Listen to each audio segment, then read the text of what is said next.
আমি সৰুপথাৰৰ আহিছোঁ কংগ্ৰেছ প্ৰেমী ৰাইজ আমি সকলোৱে আমি সৰুপথাৰ সমষ্টিটো কোনো কাৰণত অসম জাতীয় পৰিষদক এৰি নিদিওঁ। আজি আমাৰ সকলোৱে এটা স্পষ্ট মত আপোনাৰ আগত প্ৰকাশ কৰিব আহিছোঁ। এতিয়া আপোনালোকে যদিও সিদ্ধান্ত লৈছে কিন্তু সিদ্ধান্ত আপোনালোকে বাতিল কৰিব লাগিব।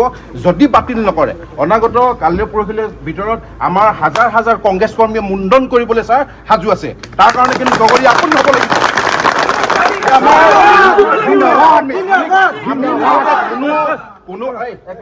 কোনো আমি কেন্দ্ৰিত হৈ অহা নাই, আমি আহিছোঁ কংগ্ৰেছ কৰ্মী হিচাপে। আমাক মুঠতে কংগ্ৰেছৰ কাৰণে সৰুপথাৰ সমষ্টিটো দিব লাগিব।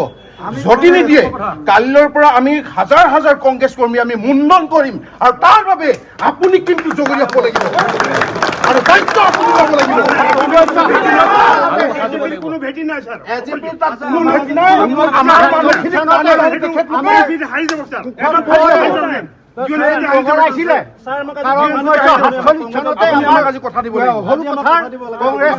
জিন্দাবাদ হৈ আছে, গতিকে আমাক দিবই লাগিব। আৰু আমাৰ 1947 চনতে আমাৰ কুশল কোঁৱৰে তাত মানে গাড়ী বগৰাইছিলে আৰু সেই তেতিয়াৰ পৰাই আমাৰ কংগ্ৰেছ আৰু ভাৰত স্বাধীন তেতিয়াৰ পৰাই হৈছিলে, তেতিয়াৰ পৰাই আমি কংগ্ৰেছ হৈ আছো।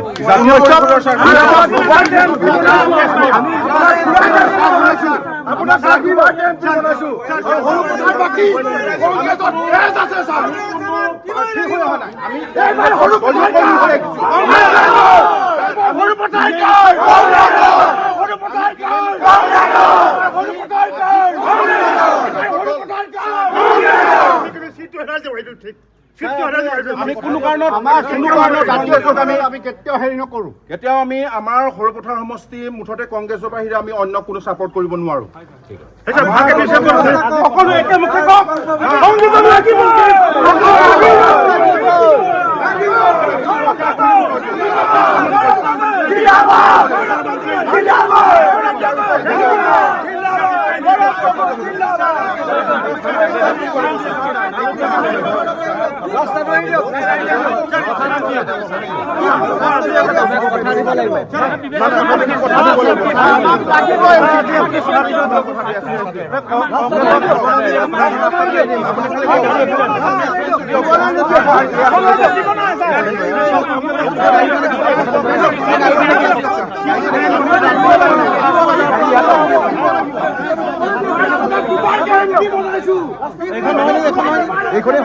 আপোনাক দুবাৰ এমপি বনাইছো, আপোনাক দুবাৰ এমপি বনাইছো, আপোনাক ঘূৰাকে বাৰ এমপি বনাইছো।